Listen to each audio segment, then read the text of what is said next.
I've learned how to hack the co-pilot and circumvent its awareness and its abilities to detect. Like when I first go into a building, the first thing I do is I go to the break room or the bathroom. It's like usually it's better if it's the break room. And what I do is I have a bag of like M&Ms in my pocket.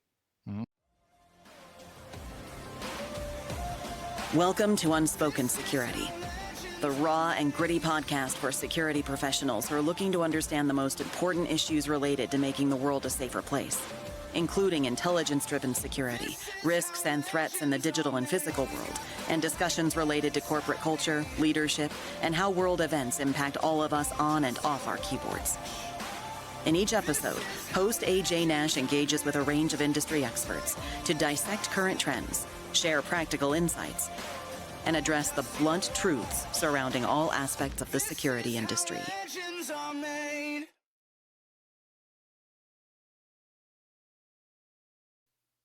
All right. Hey, welcome back to Unspoken Security. For those of you who, I assume if you're tuning in this week, you probably were here a couple weeks ago. Jayson E Street's the guest.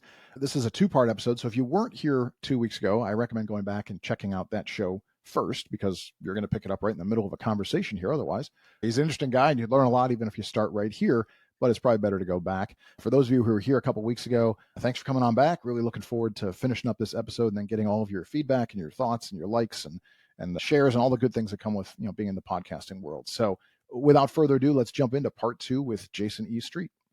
I don't care if a client gets upset with me, like, oh, I don't want you back because you did that. Like, I did the right thing. Screw you. I had a CEO. I broke into their building. This was in another country. I broke into their building and I destroyed them. It's like I went to all these floors they swore that I was never be able to get to. It's like I literally called them like, okay, I'm on in your IT department floor. I'm like, oh, okay, well, try to see if you can get into legal because they're lawyers. It's like they've got a lot of data to protect. It's like they're going to catch you. Nope. Okay. 2 minutes later, I'm in the law office. It's like, there's a certain file you want me to look at.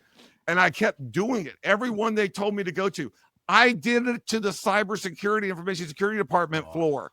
And it's like, and then they're like, and finally I stopped them because it was like going on. It was a high rise. I don't got time for that. So I said, can I just go? You want me to go to the executive office at the top? I'll go there now. They're like, no, you're good. You're good.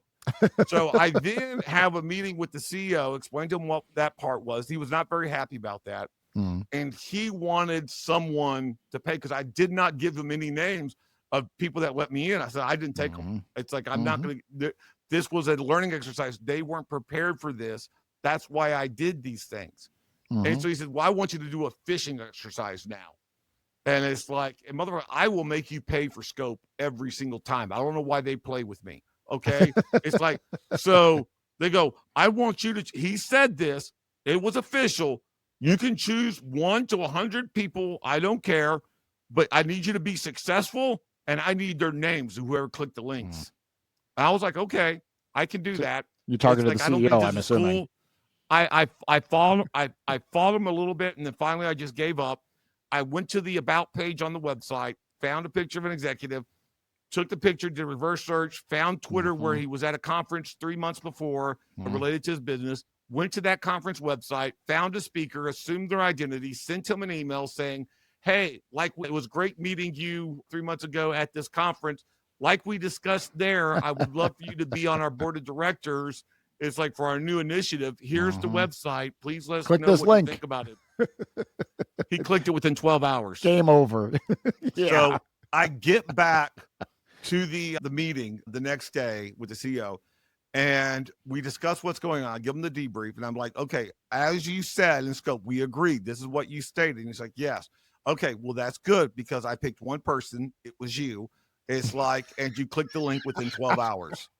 And the only thing that we have learned from this exercise is the fact if you're not fully prepared to what these kind of attacks look like, you're going to click the link. Sure. He was not happy with me. No, you don't get invited back. I've never gotten a call back on that. But you know what? Who gives a? It was wrong to try to penalize people when they've never encountered these kind of situations. It's like before you've actually given them that lesson, that teachable moment. Now, after the phishing is done properly, and after they've done a phishing exercise, then you can start getting metrics. Then you can start going like, hey, you need to do better at this. But the first initial one, when I come in, no, there should not be, it's like any kind of tracking, any kind of penalization, any kind of like stigma on letting me do this. It's like, so it was not cool. And when you talk about scope, I literally I robbed a state treasury once, and these guys were so like, we broke in. It's like we were already in on the network. We already had domain admin. Okay. But the employees were like the IT department infrastructure. They were pitching a fit going, yeah, but you had a box inside and you're on our internal network. So that doesn't count. You couldn't get a drop box inside. It's like we had to put that in there for you. So the CEO of this company called me up. He said, Jayson, you want to come out to the state and rob a treasury and see if you can drop a box into their network? Yes. I'm like, challenge accepted. Yes. So I go through and show them. I do the assessment where I'm like walking a tour basically with everything. They take me to the satellite office in this office building 50 miles away. They take me through the headquarters, through the downstairs. Like, so they show me all this stuff and they're like, okay, so where do you want to test? It's like, when do you want to attack the headquarters? It's like, and do the assessment, see if you can put that box in. I'm like, dude, why would you think I was going to go to the headquarters? Y'all got bulletproof glass. You've got like guards. Yeah. It's like, it's a scary building. No, you have an office building 50 miles away. I'm attacking that. And they're like, what? Soft target. I'm like, okay, correct me if I'm wrong, but do you have a dedicated network connection from that office to the headquarters, to your internal network? And they're like, yeah. Well, then sitting in that office is like sitting next to the treasurer. Yeah, I'm going to the office. So all of a sudden, they weren't so cocky and they decided to have scope defined. So they were like, okay, you can do that, but you can only come in after 5:30 because it's a shared office building. It's like, but you can't use any kind of tools or anything to try to open up the doors to get in. But you can't talk to any employees that are coming out of the building or going in the building because you don't know if they're state treasury employees. But you can only get into the lobby if you're in there, and you can only stay in the public areas unless you can get the cleaning crew to let you in. But you can only talk to the cleaning crew. But since they're not a state treasurer employee, you can't lie to them. But if they can let you in, you're good. You can do it. Go ahead. Go for it. Attack us like a criminal would. Well, a criminal wouldn't have taken all those bucks to begin with, right? Yeah. Exactly. It's like they all start to scope like, oh, we want you to attack us like so. Yeah. And by the time it's over, okay, attack us like a criminal would. And it's like, right. Yeah. That looks exactly like the way that that's exactly how they're limited to their attacks. So I get there 5:30. A lady's coming out. I'm acting like I'm on the phone. I walk right in. Sure. Not saying a word. And I've got a video recorder watch running at this time. So it's like, it's got all recorded. Yep. And because the video has to be seen to be believed, because it's like, I walk in and as I go in, I wait there for 2 hours.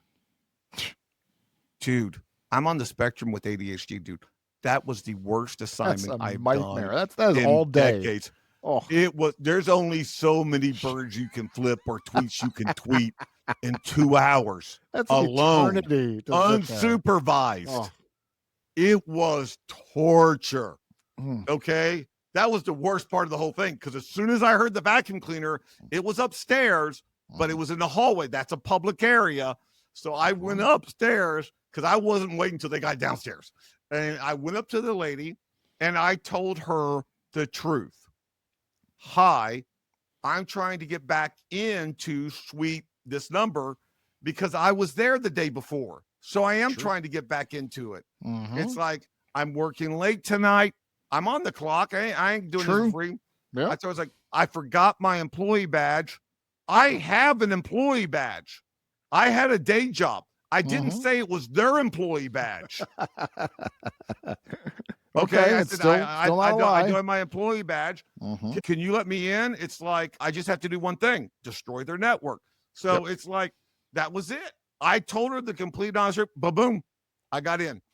And it's like, and when they saw that video, they were just like, guess who's also not a repeat customer? Yeah, they're not inviting you back either. I am happy to say with our new clientele, it's like with our new clients and stuff at Security, it's like I have a lot of recurring clients now. So that's good. It's like, so it's not, the problem wasn't me. Okay. Right. Partly, probably me. Let's be honest. It's like, but it wasn't totally my fault. No, it's not you, man. I'd say this all the time. A lot of people say they want the truth until they get it. And it's kind of the same thing here. They want it, and then you make them look bad. And again, it's that competitive thing in reverse. They're competing with you instead of going, hey, I'm thrilled you got in, man. Now let's teach us how to get better. That's the whole idea. Of course, you're going to get in most cases. This is I don't want to downplay it because it's hard work. What you do is impressive and you're special. But at the same time, most people are easy to have. They're easy to fool on things, right? It's people have a nature of not thinking this way. The ruse of being on your phone and just walking in happens all the time, right? Packages. I'm carrying a bunch of packages. Somebody will open the door for you. Like the pregnant woman ruse is a really common one, right? Illnesses. I mean, there's lots of them where people are easy to get. And I forgot what I know. Corgi, she does it, and I know there's another woman, Jack Hyde. Jack Hyde. Jack Hyde does it. Yeah, I know her. She's great at it. Yeah, so both I want to give them props. It's like, but they will do it. It's like, but one of the things that I think we failed to realize, it's like when I haven't learned social engineering. I don't know how to social engineer. It's like I know human nature. Mm-hmm. When I was growing up, it's like my childhood was against the Geneva Conventions and being on the spectrum, because I love the fact that it's like people say like, oh, everybody's getting autism now. Brother, what about your grandpa's stamp collection or the train set that's built all throughout his den and stuff? That's right. It's always been there. Trust me, autism always been there. Okay. That's right. It's like we just didn't know what it was. He was just special. Let's leave him with his stamp collection. It's like, so no, that's always happened. It's like, so I didn't understand it back then. They didn't understand it. They didn't want to understand. So I had to understand how humans operated. Normal people terrify me. It's like they communicate in such a way where it's like you have to have this combination of like physiological signs. It's like, plus you've got to like have certain stances, plus you have certain tones, and I don't, when I'm not masking, it's like I'm very monosyllable, monotone. It's like don't emote. It's like when I go to a conference, I have to in the morning, every morning I get up, I have to go and practice how to like be the smiley guy. It's like, so, but I had to acknowledge early on reading people's body language and facial expression to see if I was in danger. It's like, were they mad at me or were they happy? Were they having a good day or a bad day? What did they want me to be, or who did they want me to be to make everything okay? So I learned how to adapt and blend like that. And so, and what I learned throughout my life is how to study humans, because humans are like, we all think that we've got like this one mind and everything. It's like, and this is how we operate, and we're all different and unique little special snowflakes. No, motherfucker. I've never met a foreigner in my life. There is a much difference between someone in Beijing to someone in Boston as there is from someone in Boston to someone in Baton Rouge. It's just geographical ethnicity. They're still just humans. It's like they still do the same things. They react the same way. When you look at your brain and your mind, the problem is most people see it as one thing. They see it's like just your mind. No, your mind, your soul, your consciousness, your spirit, whatever you want to call it, your id, who you are, that's your mind. It's like, and I've never talked to you from what you look like. Because if you close your eyes right now and envision who you are, it's not what you see in the mirror. It's not the shell that you've got. It's not the meat robot that I'm talking to. I'm talking to the pilot inside the meat robot. It's like and I'm never going to see who that person is, what they look like, but I just go by what the meat robot shows me. And it's like, and so that's the main pilot. That's who you are. But you have an AI co-pilot, and your AI co-pilot is your brain. Now, there's a couple problems, like, because this whole conversation, when have you thought about breathing? Your AI co-pilot took care of it. But now you're consciously thinking about breathing because and you can do that. You can override the co-pilot in certain things. Well, okay, I'm gonna hold my breath. And then eventually the firmware kicks in and it's gonna say, no, motherfucker, you're breathing now. Sorry, but you're gonna breathe. Right. And it's like, and so that firmware, the problem with it is it hasn't been updated in a millennia. It hasn't been updated since hunter-gatherer times. So that's the reason why you get anxiety when you're not being productive, when you got to go do things, because that's your brain saying, oh, we need to like gather. We need to make sure that we've got enough supplies. We got to survive. It's like, we need to make sure that we procreate. We need to carry on our species. It's got all this firmware set up that it does stuff without you even realizing. I've learned how to hack the co-pilot and circumvent its awareness and its abilities to detect. Like when I first go into a building, the first thing I do is I go to the break room or the bathroom. It's like, usually it's better if it's the break room. And what I do is I have a bag of like M&Ms in my pocket, because as soon as I break in and I get into behind the perimeter, without my control, without my mind doing anything, my autopilot kicks in and says, you're in an unfamiliar situation. There could be danger. I'm going to help you out and produce as much adrenaline as I can possibly can. And when you produce adrenaline, it doesn't matter what your mind thinks. Your body responds by focusing and narrowing your vision. So you're looking further ahead because you have to be in fight or flight mode now. It is changing the posture of your shoulders and your neck muscles. And it's changing the gait of how you walk because your adrenaline is pumping and you are like thinking way quicker and more irrationally because you've got to make split decisions in a hostile situation. The problem with that is that everybody around you, their co-pilots are now going, uh-oh, that person's either predator or prey because they're acting in that method. And so you want that gone. So the and first M&Ms thing are the you answer do, to that? yes, I've figured it out. What I do is I go to the break room M&Ms. and I eat the M&Ms and I drink water because I can't communicate directly to my co-pilot.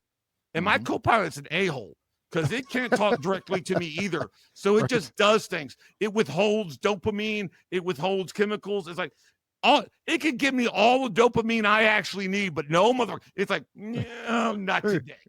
Dole it Do out a little bit by more, little maybe. bit. Yeah.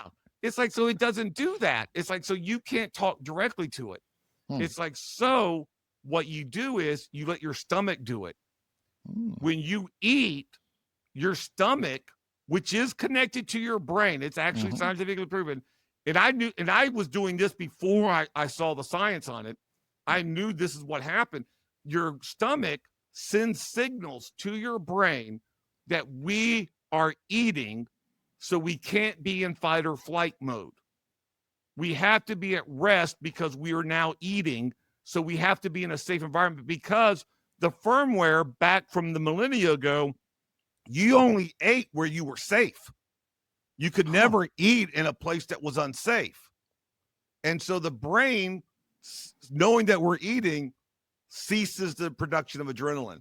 So in about 3 to 5 minutes of being in the break room, you can walk out and you can now control all your functions and act relaxed and walk out and be seen as just a regular person. What a great trick. I like it's for people who like have stage fright, for instance. It would be an area where like have a smart snack before you go and see if it doesn't change how you feel. And also right? stage fright. Interesting. The other thing is stop going on stage as yourself. See, that's another problem. It's like I've tried to give a talk just as me. Oh, it was bad. It was bad. I am not Jayson right now. I'm Jayson E Street. So whenever I go out in the public, whenever I do public speaking, whenever I go out to conferences, even when I go out and rob people, it's like I am Jayson E Street that does that.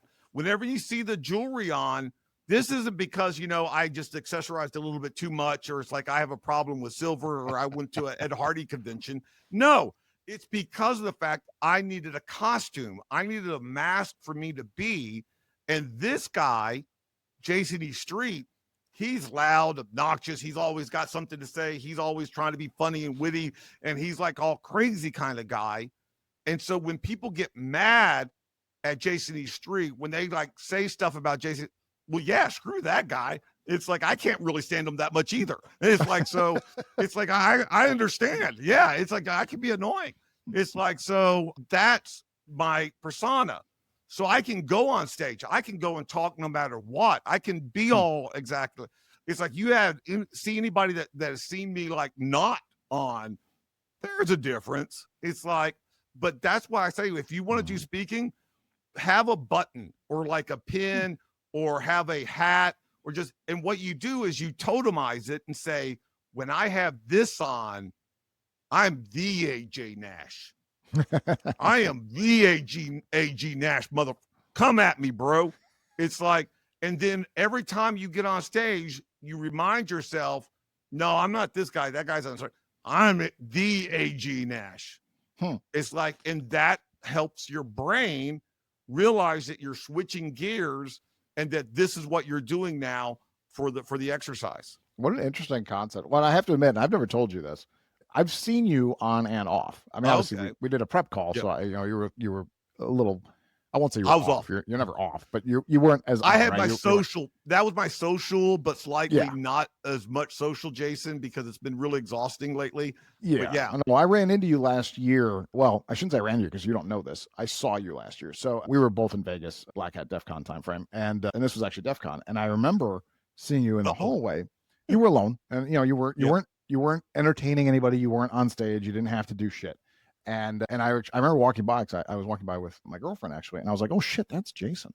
And I could just tell. I was like, I'm not gonna bother him. I mean, I could tell. Like, I was like, he's down timing it. You can tell. Like, I was like, I'm gonna leave him be. Like, I was like, I need to talk to him. I sent him an email and then I never followed up. I was like, I need to talk to that guy, but it ain't gonna be right now, because you could just see like there was a difference. Like, and I don't want to bother too many people in general, but some people are on all the time. Like they're just, that's who they are, right? Right. But I could tell. I was like, no, he's in his zone right now. I'm gonna leave him be. So, and I'm glad I did. I didn't need to bother you, but I could see the difference. Like, you could tell, like there's a difference. Like, all right, and you don't want to overload people who are in a different zone at that time.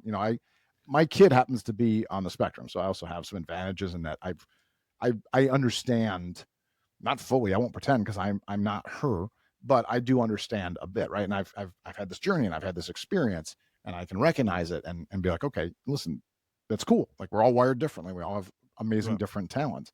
And so, but I've seen you in both modes, and I was like, oh, yep, Jayson is, he's downtime. For the record, it's like, if I'm in public at DEF CON, always approach me.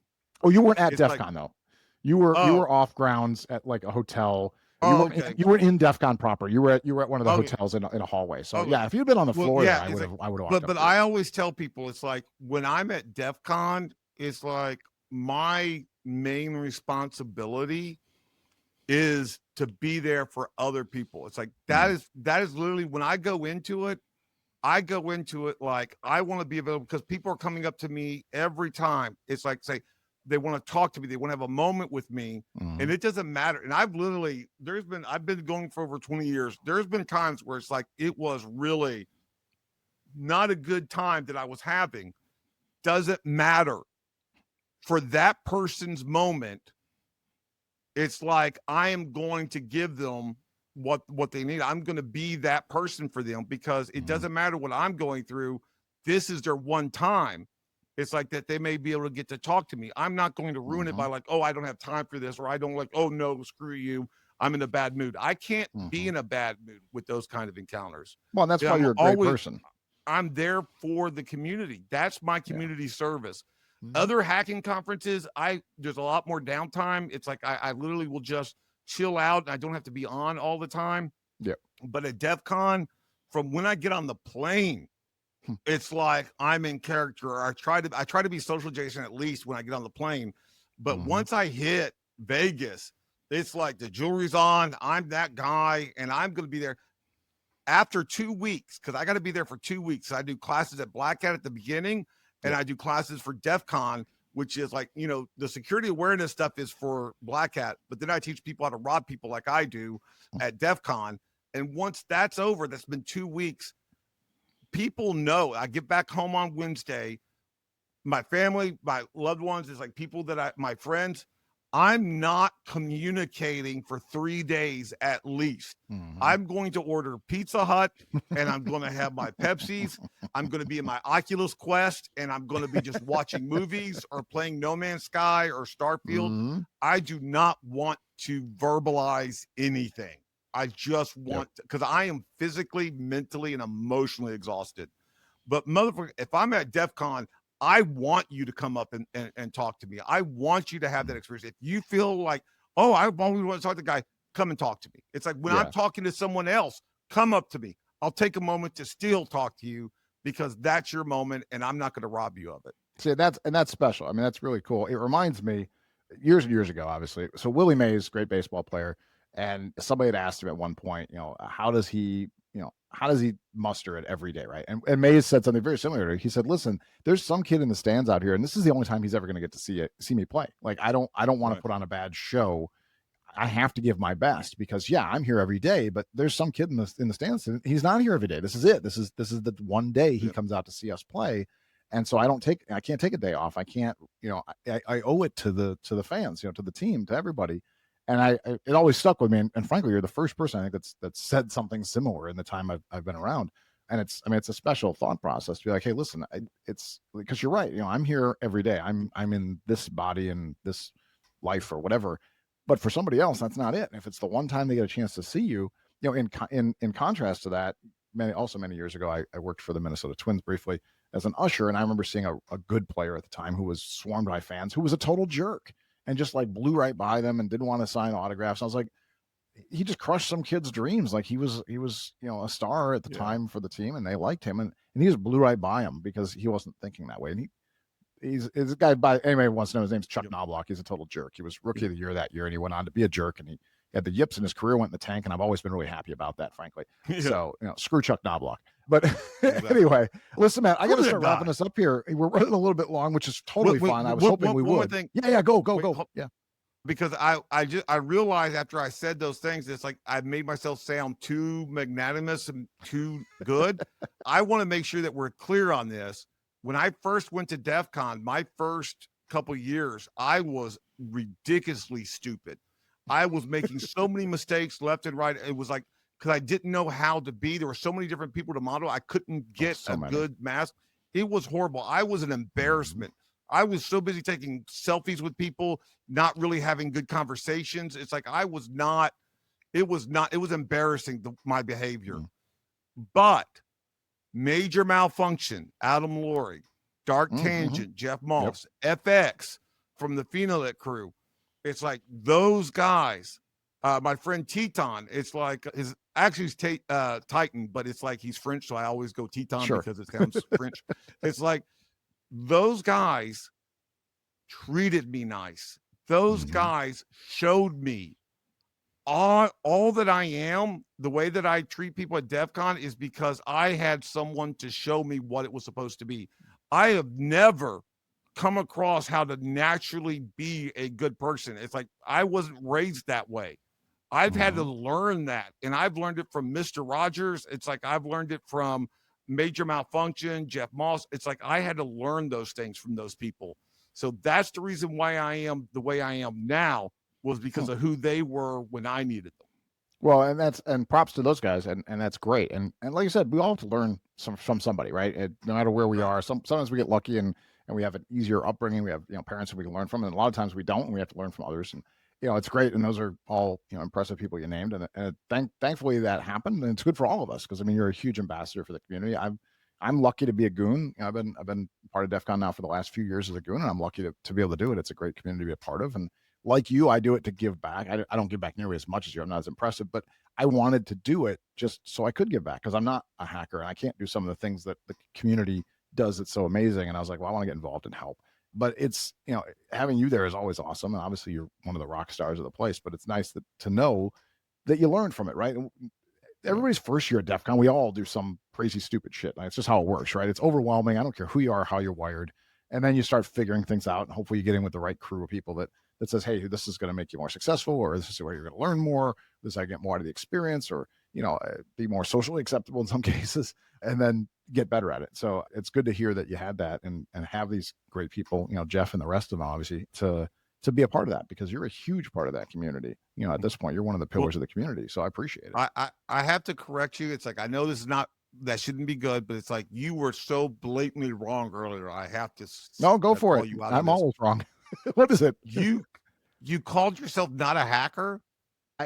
That is so much BS. It's like, you need to understand one important thing. We have skewered what hacker means now. Every 3-year-old you've ever been around, you realize you were born a hacker, because every 3-year-old's like, why? What is that? Why does it have to be that way? Who's that? What are they doing? Why do they have to do it that way? Can we do that? I would like to do it. That's hacking. Hacking has nothing to do with computers. Tesla hacked with electricity. Hedley Lamar hacked with wireless signals. It's like, all these great hackers had different mediums. Back in the day, it was electricity. It was like the telegraph. It was those kind of communications.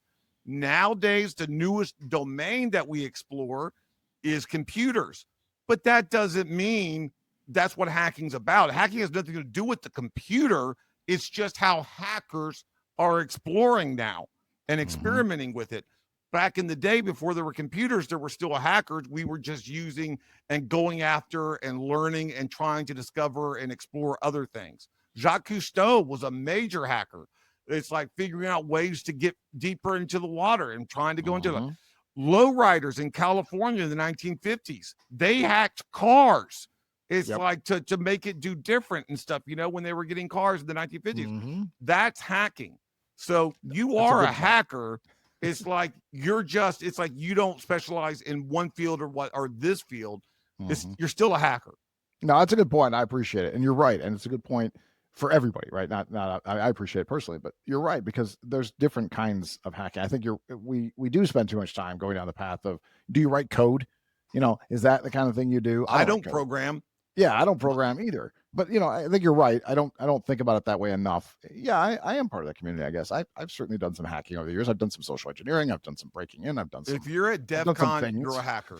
Yeah, like, and I appreciate that. There's been a lot of elitists that go like, well, there's hardly any hackers left at DEF CON. If you're at DEF CON, if you believe in being there and wanting to be there and stuff to learn and be with your community and your tribe, motherfucker, you're a hacker.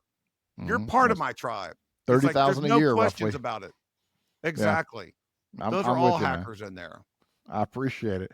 All right, listen, I want to get to the meat of the last piece we got here, right? So we're getting ready to start rolling down the show. With every episode, I ask every guest the same question. They all get stuck answering this one. So the name of the show is Unspoken Security, and it's going to be a tough one for you because you're so public and you're outgoing and you speak a lot. But with the name of the show being Unspoken Security, the question is, tell me something you've never told anyone, something so far that's been unspoken. Well, I think one of the things that I'll share, it's like, and I always have a problem because it's like, I do this thing, just hacker things with Jayson, where I do not filter and I lie for a living. So I try not to do it for free. I mean, I still lie, but I try to minimize my lying actively. It's like, and so I will answer mostly all questions. So it's like, there's people that have asked some stuff, but I will say one of the things I have not shared, I think directly, is I'm going through a lot of the problems that I'm going through now in my personal life. It's like with finances and with relationships and all this other, is because I never understood fight or flight, fawn or freeze trauma responses. And also, I never thought I would live to be 30. And if I could tell anyone that's a teenager and stuff, plan to actually, I don't know how to do the bills or like how to do checkbooks. I did not know how. I literally have had old exes that had to teach me basic human necessity things because I was raised. I mean, wolves would have been kinder.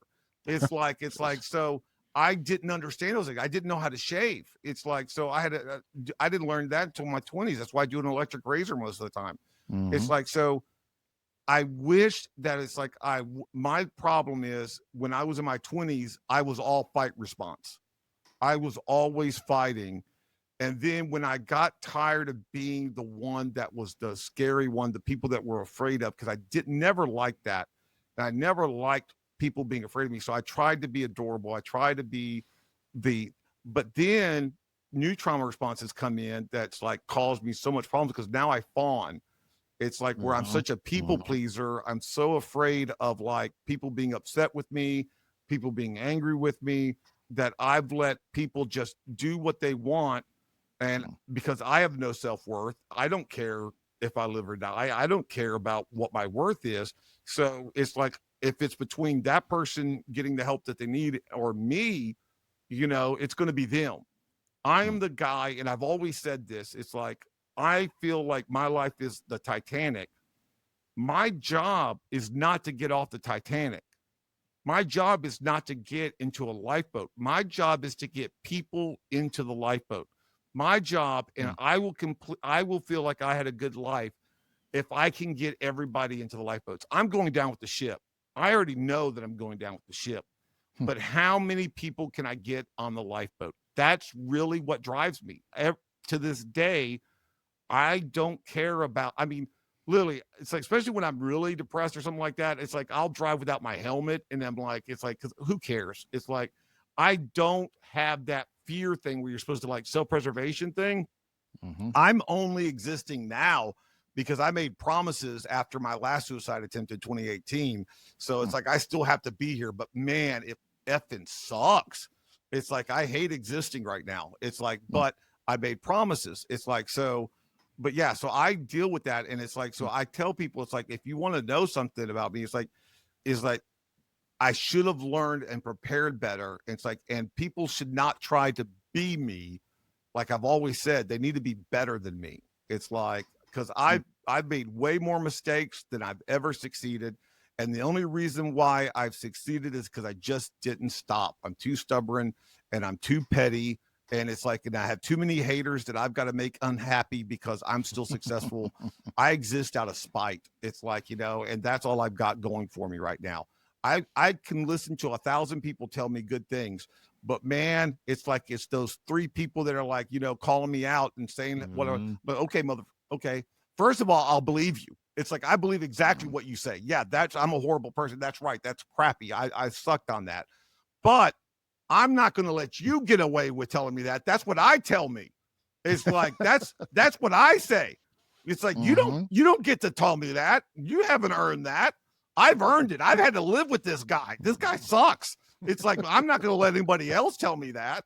It's like, I mean, I say worse things about myself before 10 a.m., before these little online keyboard warrior trolls can even come up with all day. So I think that's one of the biggest things that maybe I haven't really like let out there to such extent. So you now have to live with that. I'm glad. Listen, I'm glad you shared it, man. Listen, I love you. Like you're a big part of this community, man. You matter. I know some of the things you go through and some of the struggles. I won't pretend I know too much. I'm not gonna, but I know enough to know. And you can add me to the list of people that care about you and want you to stick around, and the list of people you can ping and call if you need shit, and the list of people you can promise that you're gonna stick around and keep working on it, man. Like you matter. I get that it's another set of words that'll just bounce off, and I understand that. I can relate to some of that. Well, I know I do, but it's okay. I do appreciate it. I do appreciate it, and it's like, and also, let's be honest, I provide community service at DEF CON, but you don't understand how many people that have come up to me and said that I've changed the course of their life, or I've helped them do something. 100%. They saw a video of mine. That helps me. That does something for me. It's like sometimes when I'm in my darkest moments, it's usually in December because December is the worst month for me to survive. It's like when I am through that, it's like I think about DEF CON, in the last DEF CON, and I think about like I mattered to somebody. I helped someone got into the lifeboat because of me. 100%. Like, and that's what it counts. And that's honestly, all our jobs are to just create ripples. It's like to help positive ripples throughout this little existence that we have.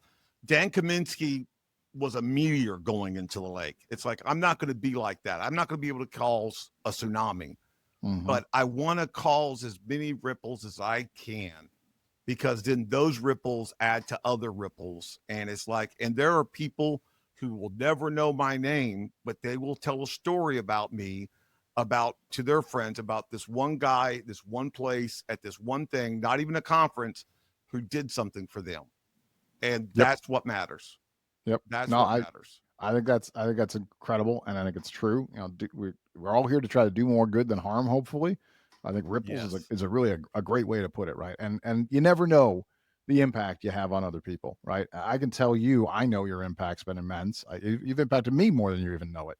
And every once in a while, somebody says something nice about me. Like, I'll say it really quickly for those who don't know. Like, Jayson and I had a little prep call for this. I don't do a lot of prep for the show generally. I like it to be live like this, but we do a little prep just so nobody walks in with nothing in mind. And, you know, I've been trying to get Jayson on for a while. When I say trying, it's failing on my part. I emailed, I didn't follow up. I'm shitty at that stuff. But finally, I have somebody else to help with this. And she emailed, and Jayson tells me in the prep, he's like, I read the email. I'm like, AJ Nash, I know who he is. Hell yeah, I want to be on the show. It still stuns me that anybody even knows who the hell I am, right? If I go to a conference, someone's like, oh my God, it's AJ, I want to meet you. I'm like, why? Like, it blows your mind. So you matter. Everybody matters. Yeah. And I think we don't sometimes realize, because you're just out doing the thing, right? You're out there every day doing whatever our life is and our job. And you don't realize how you impact other people. For years, for me, I didn't realize how negatively I impacted some people. I have ADD, which I didn't know. I wasn't diagnosed. I was in my 40s. And in retrospect, I look and go, holy shit, I hurt a lot of people's feelings with my sharp tongue and wit, because I had no filter that I needed. Yeah. So you can relate, right? And I had a lot of regrets with that and a lot of remorse as I no longer, hopefully I'm that person, at least not nearly as often. And you realize, oh my God, I've done a lot of harm that I had no idea I was doing, right? And then the flip side is now people sometimes want to see me. And I'm like, that's just as weird. Like, you don't realize the impact. So I think what the message that you've given is really impressive of, it's about the ripples. It's about getting people in the lifeboats. It's about serving other people. And that's a motivation that keeps us going through tough times. December's rough. And that's for what you, as you said, do. it's rough for everybody, right? Things. Exactly. We fix things. We we break them and find refix them problems, and we sometimes. try to solve them. Yeah. It's like, and no hacker has created a vulnerability in code ever. They've discovered the vulnerability and reported it so it could get fixed. That's what we need to remember. Yeah, that's a good point. Hackers aren't the bad guys, like people want to think. There are people who do bad things. That doesn't make hackers the bad guys, right? I think you're right. Hackers generally, we find things and try to make it better or fix it or let people know. Sometimes hackers will take advantage of the things they found a little bit, but normally not for harm. A lot of times it's little things like, hey, I can find my way into the movie theater in the back door, so I guess I won't pay to see this movie. No, I might eventually tell somebody that back door is not locked and you should lock it. Or maybe I won't. maybe I'll eventually get around to it. That's one of those things people do, right? But generally it's a good community full of good people. And you're a perfect example. You're one of the best in the community. But I want to thank you for coming on. I really appreciate you taking the time. Of course. You've been immensely helpful, I'm sure, to a lot of people on the show, as you have been in other places. This has been a really cool episode, and I think people will learn a lot from it. So again, thanks for taking all the time to come on, man. I appreciate it. I'll see you, if not sooner, I'll see you in August for sure when we get back out in Vegas. Can't wait. Yeah, and you'll say hello to me when you see me. I will this year for sure. Yeah, not about it. I have to admit, last year I also forgot to mention I got COVID while I was out there, so it's a good thing I didn't say hello to you. Don't meet me that close, but it's like I think the next day I was diagnosed, so it's a good thing I didn't say hello to you, as it turns out, because I spent the rest of the time in isolation. Anyway, so I'm going to wrap it up. Again, thanks for being here, Jayson E. Street. I really appreciate it. And for everybody for listening and watching, please like and subscribe and tell people. And if you don't like the show, shut up. All right, now let me know so I can try to make it better. But spread the word. I really appreciate it. So for everybody today, I want to close it out by saying, I'm AJ Nash, and this has been another episode of Unspoken Security. That's a wrap for this episode of Unspoken Security. If you enjoyed this episode, follow us wherever you listen to your favorite podcasts. See you next time.